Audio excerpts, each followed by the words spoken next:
Interesting times and the end of an era for Volkswagen. After selling it on and off in the United States and Canada for nearly 7 decades, Volkswagen is getting rid of the iconic Beetle. The company's American unit has announced it'll end global production of the third-generation Beetle next July.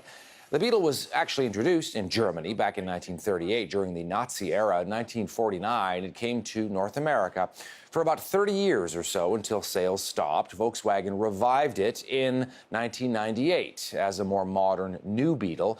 It was revamped again in 2012 in a bid to try and appeal to male customers. But now it seems like that's the end of the Beetle. For more on what this means, Brynn is joining us, marketing retail expert from our studios in downtown Toronto. Surprised, not surprised? You know what, Todd? I'm not very surprised, I'll be honest. Not only that, but not to be a conspiracist here, you know, they have said that they are still going to be in production for yet another year. So it's July 2019 is when we can expect the end of the last Beetle produced in the U.S., as an example. And second is that they are going to introduce 2 new models, 2 farewell models, to the market in the interim. And so this looks to me like good marketing, good PR from Volkswagen. Right. So some farewell models, and of course, we still have just under a year to go. They actually sold 500,000 of these things over the past 20 years, which is not bad. And some people really like them.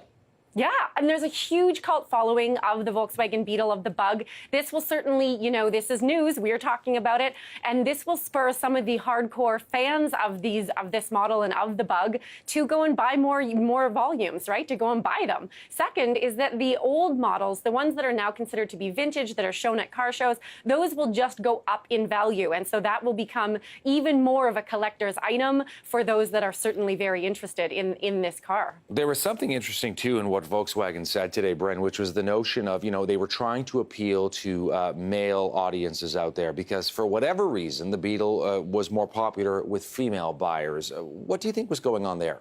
Yeah, well, the Beetle had not historically been more popular with females until the 1998 version. And so when they went back into production in 1998, that's when they saw that females were increasingly interested in the car. What we think is because of the design. It was launched with, I don't know if you remember, Todd, the flower on the front dash. That actually came with the model, with the Beetle. And so what's interesting is that it was marketed at the time to females, and the shape was designed to be interesting to females.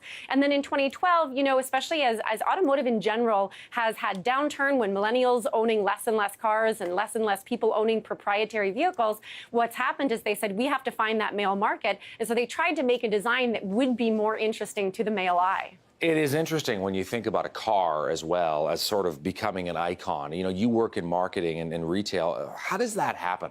Yeah, it's so interesting. There's a whole bunch of case studies, in fact, about this car, about the idea that it is iconic. It represents a lot in terms of American culture is a good example, right? The 1950s, 1960s, hippies were known to use this car. It was launched, as you mentioned, in the Nazi era in 1938 as a utilitarian war vehicle, essentially. And so it was hippies who took it on and reclaimed, established what that Beetle meant to them. And so it has become iconic in American culture as really, as an icon of the hippie movement and of the 1960s. And so it was really their reappropriation of that brand and of that meaning for that vehicle that helped bolster this car into its 70th year. Brynn, always good to have you on the program, and thanks for taking the time today. Good to see you, Todd. Brynn joining us from Toronto. All right.